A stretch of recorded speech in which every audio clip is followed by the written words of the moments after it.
let's set the scene before we dive into some of the detail. Why are we here? Why are so many people excited about the potential of hydrogen?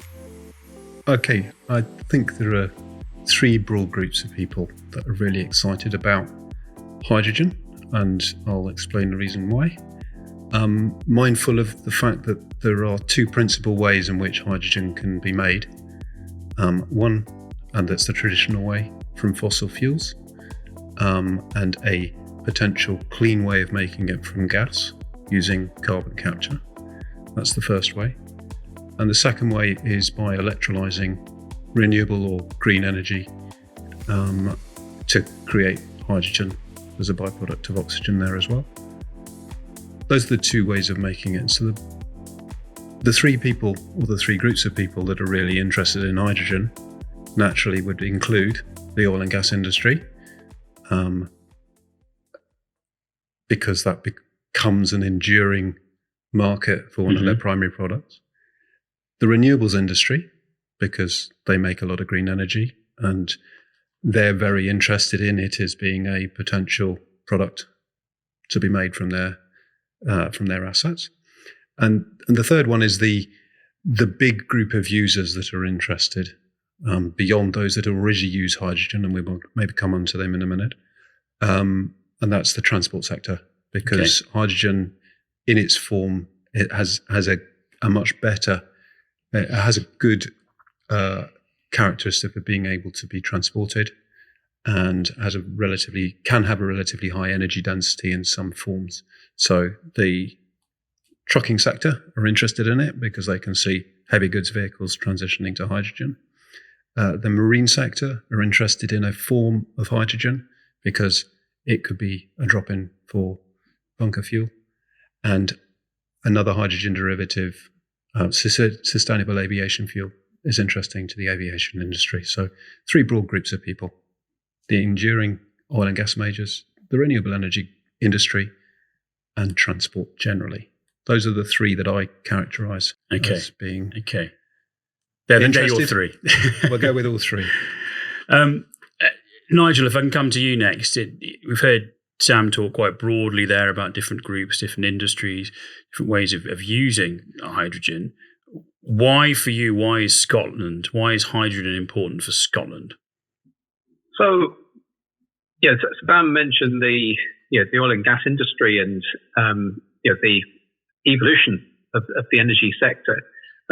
What we've seen in Scotland has been in a number of energy transitions in the past. So we've gone from coal, lots of coal in Scotland, and that kind of drove a lot of the Industrial Revolution, the discovery of oil in the North Sea for Scotland and the UK. And now it's hydrogen and renewables, which really are starting to develop at scale. Renewables coming through first. So as Sam mentioned, if you're making hydrogen by electrolysis of water, you'll need that electricity. And to make that, we need the wind, and we've got lots of the wind in Scotland. So the two things that you need for renewable hydrogen, electricity and water, there's plenty of it here in Scotland. To the point where Scotland will be able to produce more hydrogen than it is likely to need. And then the opportunity is for Scotland to essentially be one of the clean energy powerhouses of the North Sea, producing hydrogen and then exporting that hydrogen, as we do at the moment with oil and gas, exporting that hydrogen into adjacent countries around the UK, across the North Sea, and this is one of the big long-term opportunities. Okay. I'm starting to get a picture. It's good. So we've heard from the consultant, we've heard from the advocate. Now we're going on to someone who's at the forefront of innovative hydrogen production, Olivier. ATOME as a project, what is it? What are you trying to achieve? So I love the fact that we've not talked at all about what is the most used for hydrogen today, which is to make ammonia. And the most use of ammonia today is to make fertilizers. Wow. And it shows you where people have concentrated, where they have focused on what they think they can touch. It's about having energy molecules, right? Okay, we have green electrons. We don't have green molecules. And yet our entire energy systems revolve around molecules, whether it's for energy or for chemicals. And today, 50% of our supply of fertilizers is derived from hydrocarbons. So if you look at a sector, the agri-fertilizer sector, which generates more carbon emissions than shipping and aviation combined, you are essentially, you can be right in the middle of a fairway of a market that hydrogen can serve today. But it means that you need to have access to water, right? And you need to have access to renewable electricity and very competitively priced renewable electricity. Because clearly, whilst we can all decide whether or not we want to take a plane to go to Mallorca, we cannot, and so we can decide to pay a premium for sustainable fuel. We cannot really afford to pay more for our food. So the sustainable fertilizer needs to be competitive with the incumbent fertilizer. So from an ATOME perspective, we really looked at, okay, we are an ammonia developer company, the first one listed on the London Stock Exchange back in December 2021. We really looked at, okay, ammonia, we are going to make ammonia. In the end, we're going to make fertilizer. And we looked for the places in the world where you have some of the cheapest existing renewable baseload power.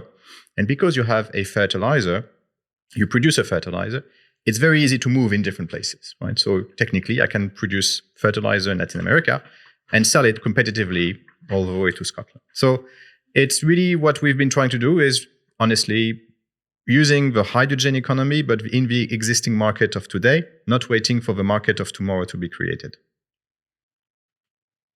So we've gone from talking about the energy transition to talking about fertilizer, which I confess the first time I read about this, the first time I was reading into it, is a bit of hang on, sorry, have I got this right? Sam, can you explain to everybody, and I'm Olivier, you're starting to get it across, but for people who are just touching this the first time, where's the link? So the link is that traditionally fertilizer is made from gas, a fossil gas, and it has a really high carbon footprint. And if you're looking to use hydrogen to reduce carbon footprint, then it isn't to create something using for energy, it's to create a product which currently has a high carbon footprint, which is made from a fuel that you can replace. And so all of the traditional fertilizer is made, or the 50% that Olivier mentioned is made using gas. So it's replacement of that gas, and that's the decarbonisation impact. And it is energy, but it's not being used for its energy potential. It's being used for its chemical property. And so it's a chemical replacement rather than an energy replacement. So the demand is there at the moment for as a fertilizer product, but actually that's also creating the technology that we need for the longer term additional uses. So you're going to make hydrogen if you're going to turn it into fertilizer. But you're going to make it at volume, you're going to make it at scale. The production facilities are going to be large. They're going to be, therefore, cost-effective manufacture of hydrogen. And it's going to enable the supply of cost-competitive hydrogen as an energy source in parallel with making that ammonia. So, and the reality is we don't need to have innovation on hydrogen engines, ammonia engine, hydrogen boilers. What you are doing is you are creating hydrogen. I mean, we've known how to make hydrogen from water for 200 years now. Right? We're just able to make it cheaper now because of a number of variables. Thanks to renewable power, we are also able to make it carbon-free. You combine that hydrogen with the existing Haber-Bosch process, which takes ammonia and it uses basically nitrogen from the air. 80% of the air is nitrogen. The hydrogen you have created, get it through the Haber-Bosch process, and you basically go exactly into the existing chemical processes that you have. So there are zero difference on the physical property of zero carbon ammonia or fertilizer with hydrocarbon fertilizer. But the reality is 1 ton of urea is about 4 tons of carbon, right? That is because you use a lot of CH4 to create that carbon. You take the hydrogen away, you take the carbon away. But if you can make calcium ammonium nitrate, so ammonium nitrate, which is ammonia concentrated, which is what we have today, you are essentially dividing the carbon footprint of your fertilizer by 4 right there and then. So chemically, we've known how to do that for 100 years. The market is already there. It's already competitive. So for us, it's also the enabler for the wider hydrogen economy, right? We know we will have hydrogen trucks. We know we will have ammonia ships. I mean, MAN, WinGD, they have engines running now. It's about deploying it. But very quickly, you're going to have this, what's the name? Chicken and egg scenario, which is if I'm a ship owner, okay, I'm going to invest into an ammonia ship, but only if I know I can have green ammonia available today. Yeah. If I'm a green ammonia producer, I need to make sure that there is going to be a ship on the other side to take my ammonia. If you look on the fertilizer sector, listen, we are adding 1 billion people on Earth every 12 years. That's a lot of mouth to feed. Yeah. Right. Yeah. So really, it's you're solving decarbonising the production of fertilizer, and at the same time creating a supply for the future, as it said, to avoid that chicken and egg situation. Exactly. Obviously, we've heard Nigel, and we'll come back to Nigel in a second. And apologies, Nigel is on via the laptop today. He's crying out, saying Scotland is a really important area for the future of hydrogen. You're producing in South America. Why is the choice of the location? So it's, I've spent, I was an engineer in the power sector, in the oil and gas sector. I was in finance. My last job was at the IFC, which is the private investment arm of the World Bank. So I looked at things from let's call it an unsubsidized market point of view, right? It's, you're not going to have the IRA in Latin America. You're not going to have the Green New Deal in Europe, but you can sell your product in these places. And if you're developing any project, how do you make sure that you have the least amount of risks to deal with? And instead of thinking of, I need to build my own power, where in the world can I find existing excess power? Because I'm producing a molecule. That molecule can go anywhere without a transmission line. This is not an electron, it's a molecule.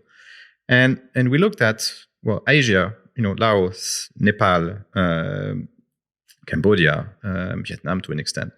A lot of hydropower. And actually Latin America is the place where you have the most excess hydropower today. And hydropower is important at this particular point in time because we need to have 24/7 power. And yes, we can have wind power for very cheap. We can have solar power for very cheap. And that's great, but it goes up and down.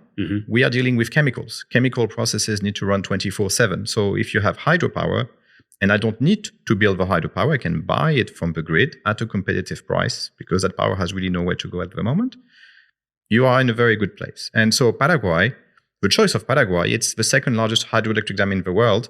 The country sells all of its excess power into Brazil at a very reasonable rate.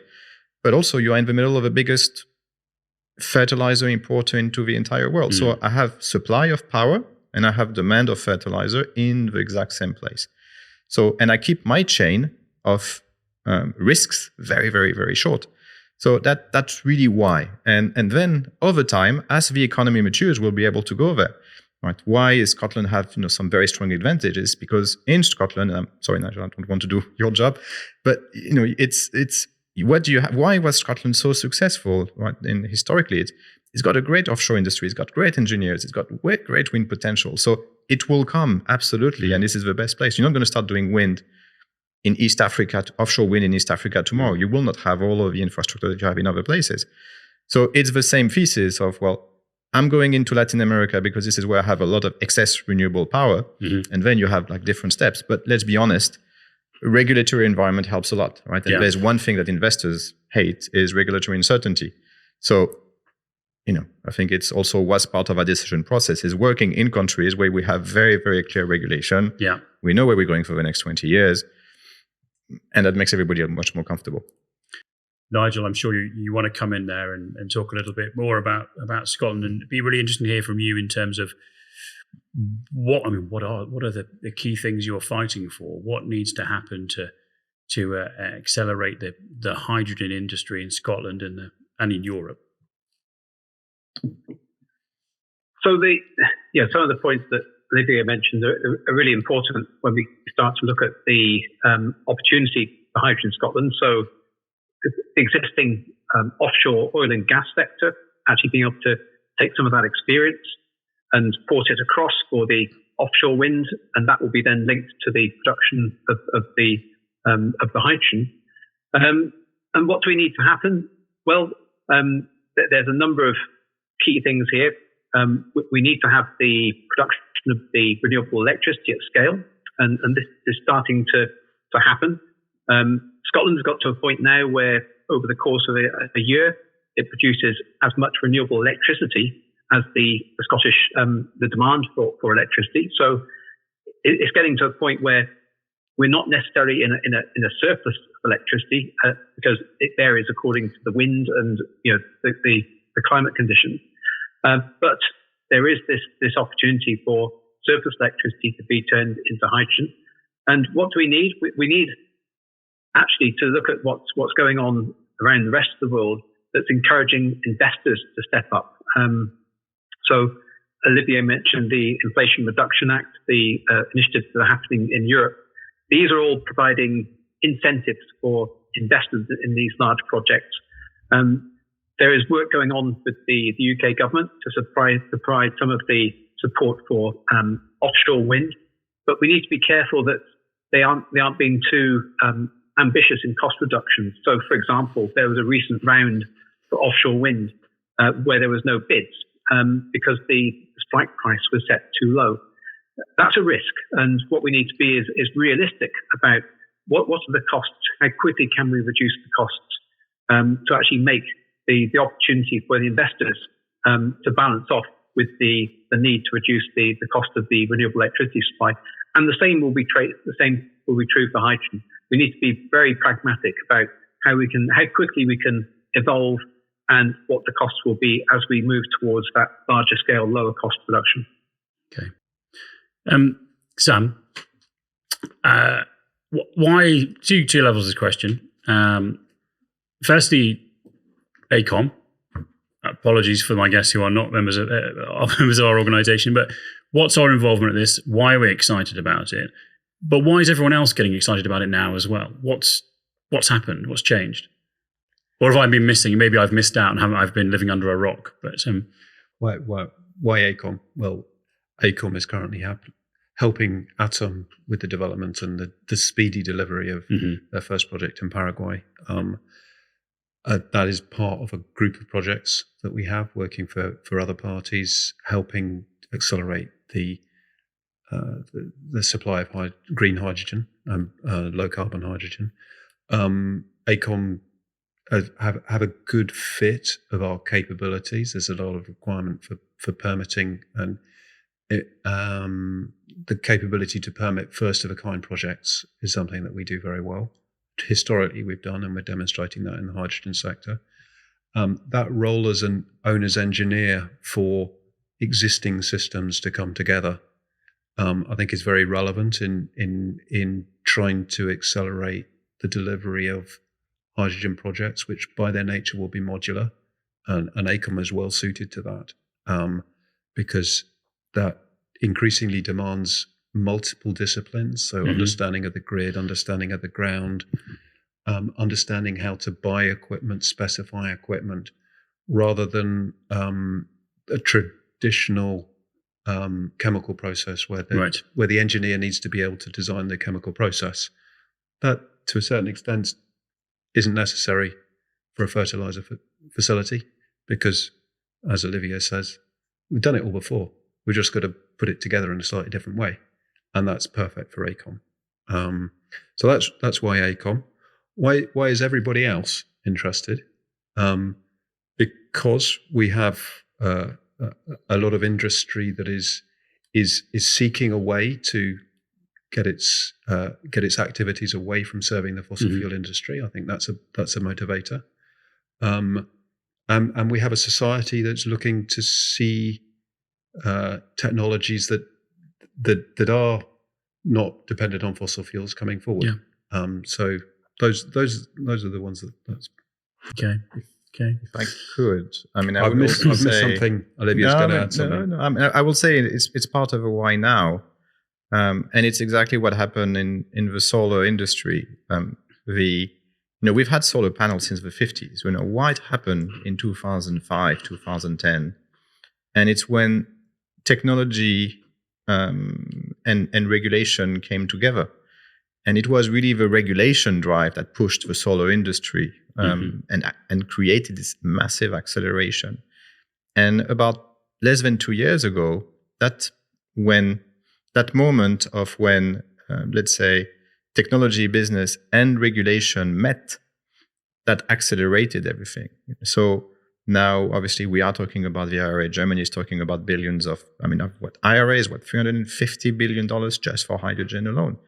I think in Europe, we're looking at about 200 billion. Germany alone is trying to do a couple of billion just to support imports. So, you can have the best technology in the world. If the market isn't ready, good luck, right?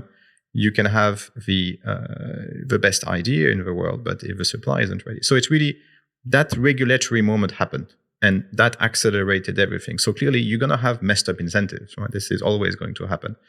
But we have this great moment. However, I would argue that it is far more complex, right? A solar developer, let's be honest, is one electrician and one lawyer, right? How to structure a PPA, how to connect cables, right? So I'm simplifying things. When it comes to hydrogen, I need an electrician, I need a chemical engineer, I need a water engineer, I need a fertilizer expert, I need an agronomics expert. So you have to have all of these worlds which never really had to talk to each other before, that now have to work together in concert.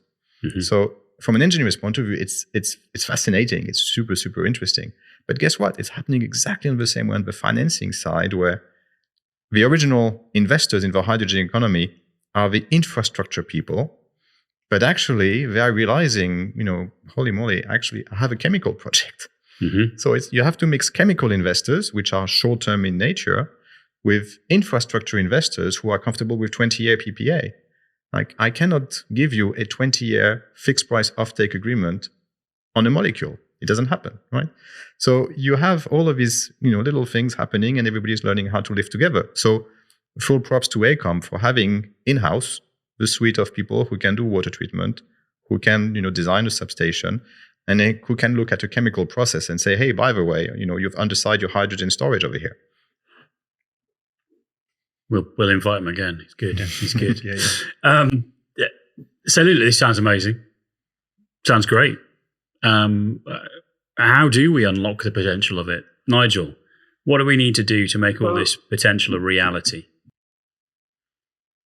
So can I go back to of course you can. Very simple sort of challenge with hydrogen. Olivier already mentioned the kind of skills that you need to actually develop a hydrogen project. The other challenge is that with hydrogen, there is infrastructure in place for moving ammonia around at the moment, so that there is a clear advantage there. But not all of the markets are looking for ammonia. It's a good market. It's an existing market, but other markets are essentially looking to displace natural gas, displace other fossil fuels. And the big challenge is where we actually produce the hydrogen will probably not be in the same location as where the demand for that fuel is. So we have to then think about where we actually make it, where we use it, and often it's the bit in the middle, moving the hydrogen from where you make it to where you use it. This is where the infrastructure comes in, and this could be a combination of molecules, energy carriers like ammonia, methanol, sustainable aviation fuel is another carrier, but also just moving hydrogen around in tube traders for local use, and the pipelines for national and potentially within regional demand. And this is where the oil and gas industry again could play a major part, the gas industry in particular, using pipelines which already exist, gas pipelines onshore and offshore, to help us move around hydrogen as gas from where you make it to where you use it. And the bit in the middle, the moving bit, also gives you the potential to store it. So Olivier, when he makes the ammonia, he can store it in big tanks. That's a well understood, it's a cost-effective way of storing it. And again, it's something that is more difficult to do with electricity. You can't just put electricity into big storage tanks. It's not so easy. And this is where often people talk about, should we go for full electrification or should we go for full hydrogen? It's not like that. It's a combination. It's playing to the strengths of electrification and using hydrogen. For example, one of the challenges in the UK is just getting the grid capacity to connect in all these new wind turbines and actually able to move that electricity. This is where using some of it for hydrogen can give you potentially another way of moving and storing energy to take it to the consumer in different forms in the way it makes it more usable. And presumably, because of the way that you move it, it allows you to, I suppose, decarbonise sectors that don't have a ready supply of electricity. Surely that means it's easier to reach them. Is that a correct assumption? So there's a tendency for sort of people to look at, yes, hydrogen. Yes, this is for the hard to treat sectors. So we end up being tasked with decarbonising aviation, right. because it's very difficult to get big batteries that are light enough to take a jumbo jet into the air. Shipping, moving ships over in international distances, trucks, trains, and heavy industry. The use of hydrogen for large, high-temperature industrial processes, again, could be very important. And a sort of twist on this is potentially using hydrogen for steel production. So rather than using coal or coke to produce steel, using hydrogen. And there's a lot of work now going on in places like Australia, who produce a lot of iron ore. And they're thinking, well, we could turn that iron ore into iron, make it in Australia. So rather than exporting iron ore, you export iron. And they've got the resources, natural resources, particularly with solar, to produce a lot of electricity, make a lot of renewable hydrogen, and really add value to that economy. And similar in many other places. The other side, again, it's a molecule, and qualities of the molecules can never be understated. And indeed, I think that I read something which is most likely wrong, but if we wanted to run 100% electric cars, we would need to triple the size of the grid. You look at the not in my backyard mentality that we all have now. Mm-hmm. Good luck, right? Let's not even think about the cost of it. Mm-hmm. Let's think about how many frogs I'm going to disturb, right? And then, environmental activists getting all over it.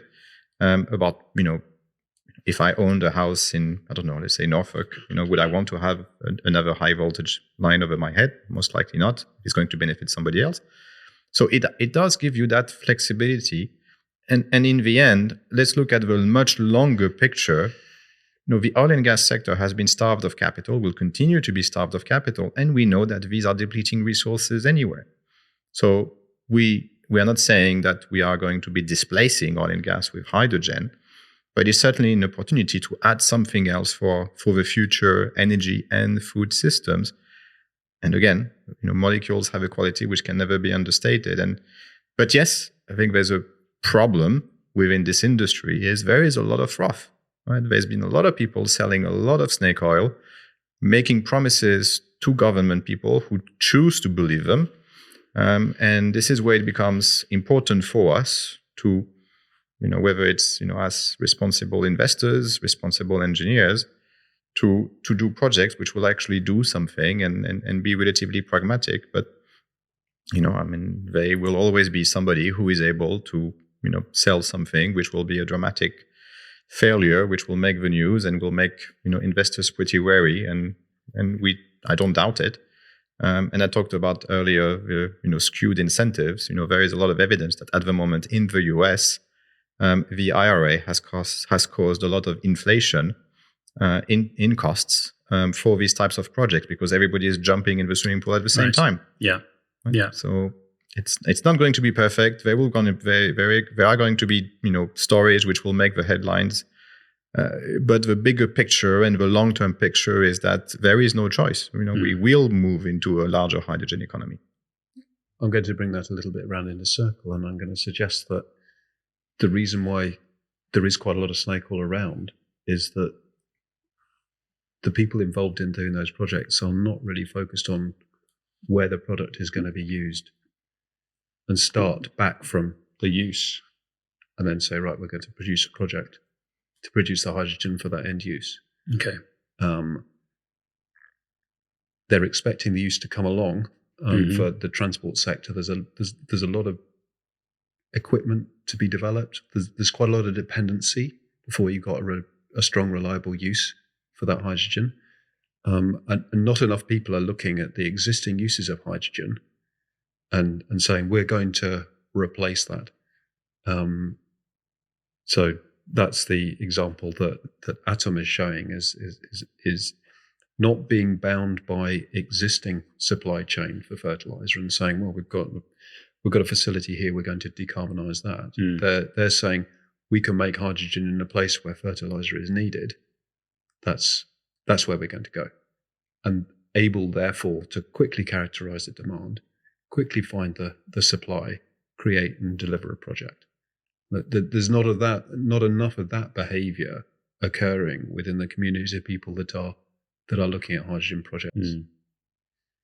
Is there anywhere in the world where really seen as the forefront of this and where they're getting it right? I mean, obviously Paraguay will be, once you're online, that will be the leader. But Sam, is there anywhere, or anybody, is there anywhere that we particularly look to for inspiration? I think the shift that's happened in Australia in the last 2 or 3 years, where the realisation that the future doesn't need to be coal anymore at a federal level, has allowed the states' plans to become more feasible, or be considered to be more feasible, because the states were always looking at this because they didn't carry the burden of the federal government. I think that is a big change. I think South America, Chile, is moving quite quickly. There's quite a lot of activity there, and so what we're seeing is it's areas with either a high renewable resource ready to be exploited, either Saudi. So interestingly, Saudi, which has got a high renewable resource, there's a thread there that is looking for an enduring energy economy post oil, and so they are putting a lot of money into producing green ammonia, and have got the professionals in the room to help them with that. So one of the biggest wind developers, Aqua, is developing the wind and the solar to produce renewable energy, and Air Products is taking that renewable energy and turning that into ammonia. They're a chemical company that ships large volumes of chemicals around the world, and they're bringing that to new markets, going to turn it into hydrogen and sell it onto their existing clients to replace, because they're the biggest seller of hydrogen in the world, and to new clients.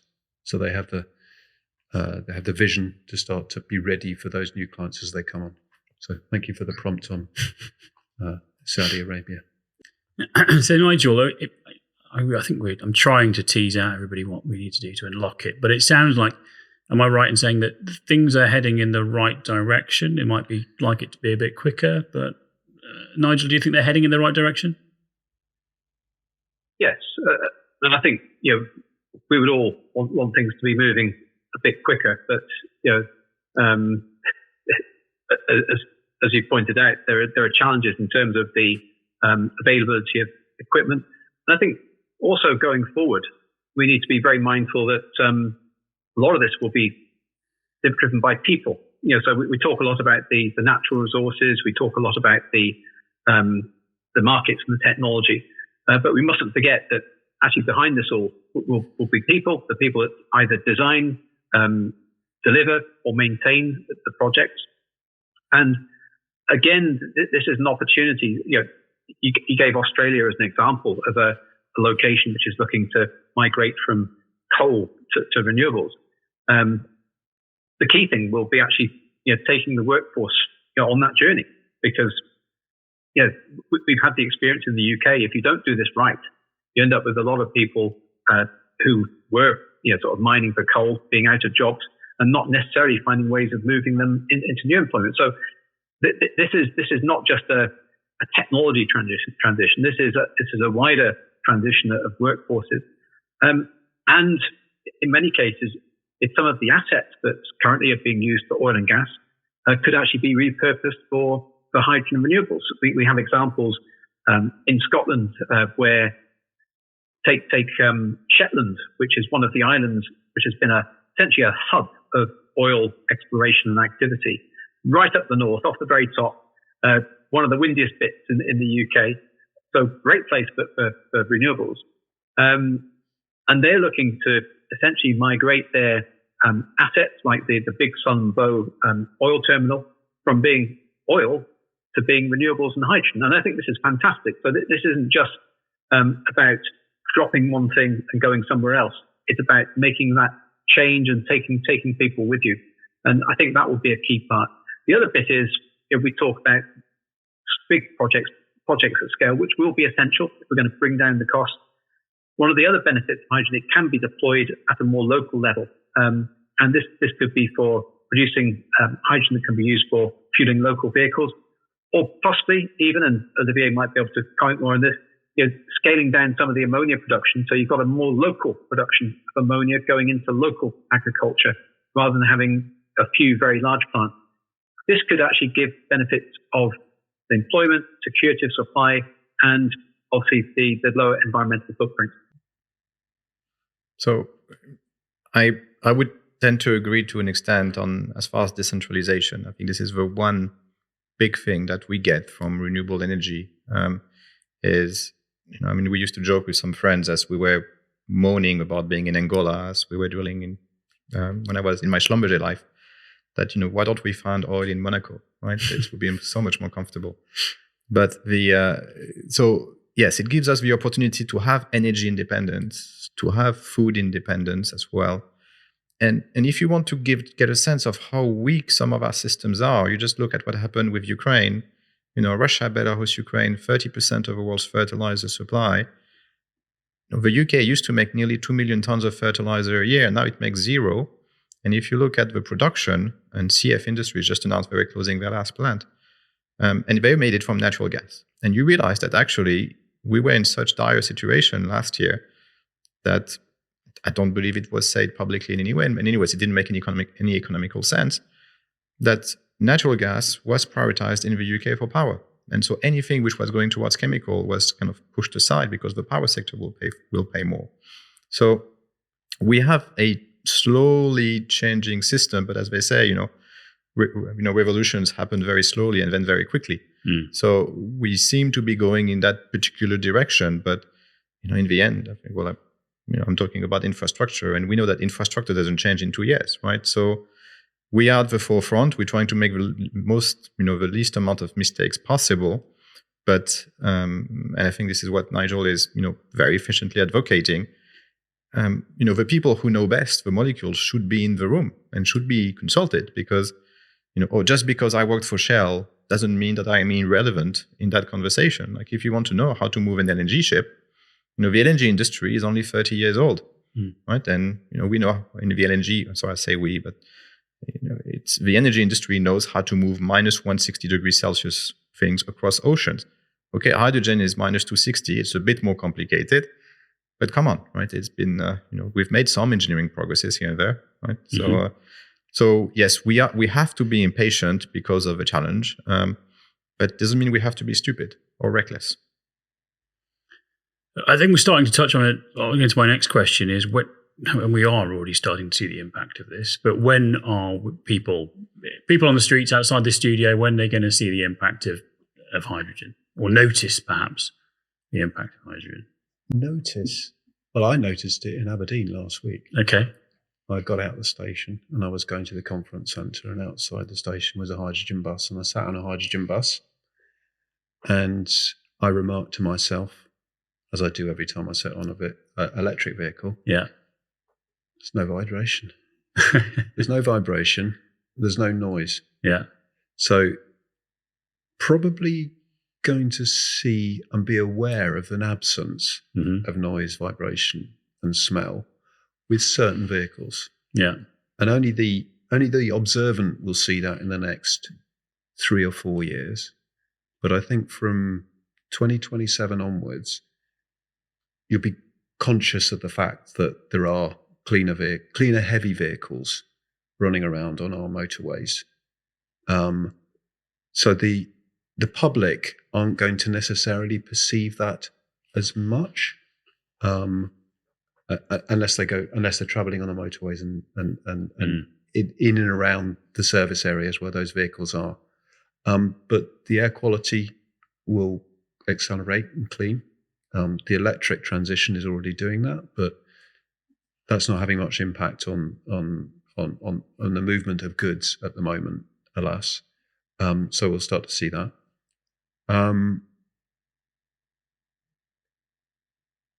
I think the shipping industry is going to start to transition quicker than certainly I imagined 2 or 3 years ago, if they can get hold of the fuel. But they have an aspiration to be shipping stuff around the planet in a green fashion, and you might see that in the claims of carbon footprint of products. I hope that the agricultural industry will start to see some stability in fertiliser prices, with some green fertiliser coming to market. I hope we see that. I'd like to nudge government and suggest that if they put a signal that we should be making our own fertiliser again, that might quickly accelerate action towards replacement of that 2 million tonnes that we don't make anymore. I like to imagine that's happening. And I think anyone who's involved in the oil and gas industry will start to see an acceleration of a transition of careers and an option for coming into the chemical industry as hydrogen starts to take off. There is infrastructure, right? I live close to Paddington, and we have hydrogen buses. Why do we have hydrogen buses?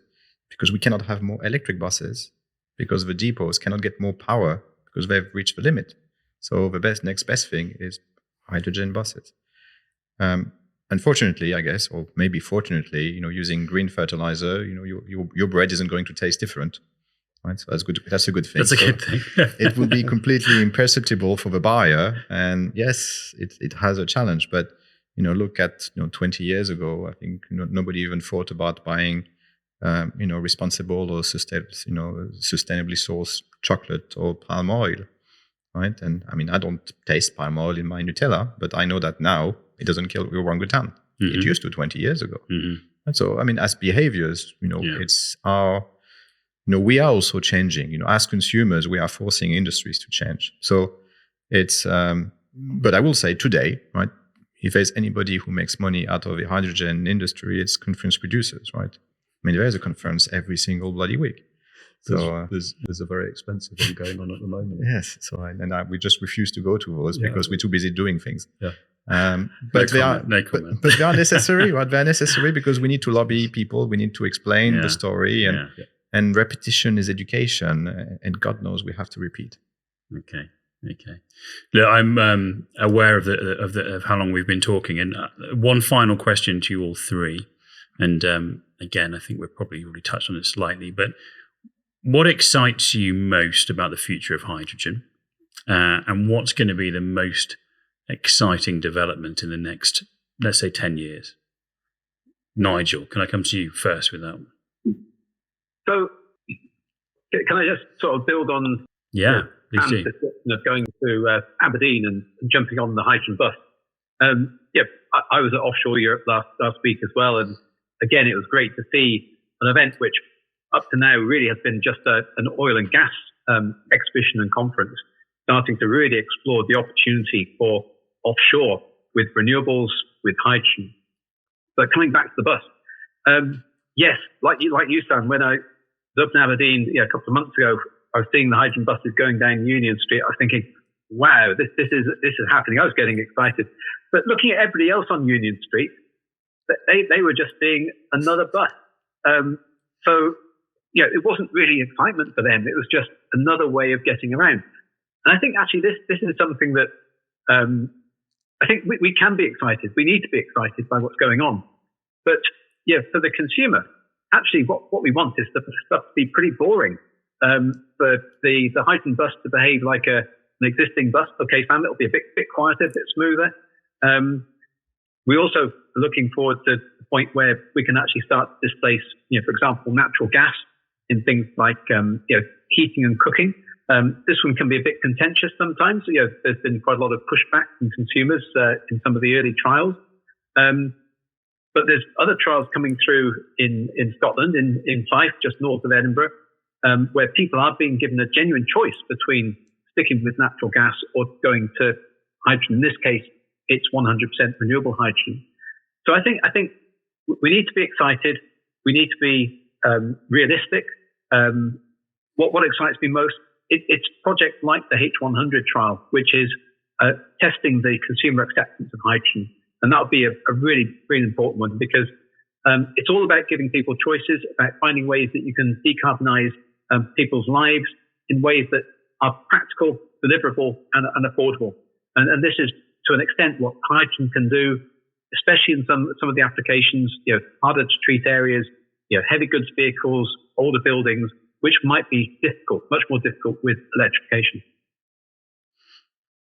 Olivier, apart from working with ATOME, what's going to be the most exciting development for you over the next 10 years?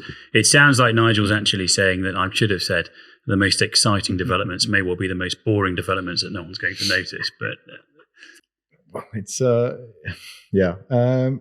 So I mean, so let's say there's two categories, right? What's the most exciting thing for us is, to have the first large-scale industrial-scale green fertilizer project. So creating a market, it's incredibly exciting, and that you're going to have a massive development impact that maybe some people don't notice, but in the end, nobody has ever financed one of those. So I'm spending a lot of time with private equity firms, with banks, and explaining how it's going to go. Spending time with engineers and learning new things. Right? I don't come from a fertilizer background. I come from power and oil and gas. But you understand these dynamics and how everything is interrelated. And so what will be fascinating for me is in 10 years' time to see this brand new energy and food system having been created out of sheer will and of some incredible innovators. And so I think for me, it's really to see that, right? It's really to have a brand new economy that is being created as we look at it. And suddenly we're going to wake up one day and, you heard the name Aqua Power just now about, doing this solar and renewable project. Aqua Power didn't exist 10 years ago. Now it's one of the largest renewable company in the entire world. In 10 years. This is incredibly exciting, right? For me, at least, right? I'm a geek, right? Sorry. And so this is what I'm really excited about. And yeah, it's not going to drastically change our life, but it's certainly going to make sure that over time, our food systems will remain as competitively priced as possible, and our energy will remain as cheap as possible, not having to rely on, let's say, very uncomfortable deals with unsavory nations. Sam, final word to you. What excites you? What are you anticipating the most? Two things. I'm going to pick up on Olivier's point on companies that don't exist now. Mm-hmm. And so there's massive number of electrolyzers that are going to be needed to make. I don't believe the successful electrolyzer manufacturers exist today. The incumbent technologies, they're there because they just happen to be there. The ones that are going to deliver the scale of projects that we're talking about, they don't exist at the moment. They're going to be making electrolyzers really close to where they're operated. So it's a lot of distributed manufacturing around the world. That really excites me. As Olivier is a finance geek, I'm a making stuff geek. So electrolyzers and fuel cells, those companies don't exist at the moment. Those ecosystem supply chains don't exist. That's really exciting because that's employment, that's local employment, that's this continuing story of the power coming local, jobs, economic activity. And the second thing is something that we're not doing at the moment, and it's referenced back right to the beginning of the postcards when I said that waste product from electrolyzer is oxygen. And there's a great opportunity to a synthesis of industries between the new hydrogen industry and the water industry. So the water industry uses oxygen, lots of oxygen, and has the potential to use even more, both in the treatment of wastewater, so cleaning up our rivers, and in getting rid of nitrogen fertilizers, which go onto the land and then come into our water supply and need to be taken out for drinking water. And they use a lot of ozone for that. And the potential, the synthesis between the hydrogen using that waste product in the water industry, that's the thing that I would love to see happening in 10 years that is only being thought about at the moment, because that is industrial symbiosis for me. Wow. Good. What a great way to end this podcast. Nigel dialed in from Scotland. Olivier and Sam, thank you so much for joining me this afternoon. It's been a really fascinating conversation, and I've learned a lot. So thank you very much.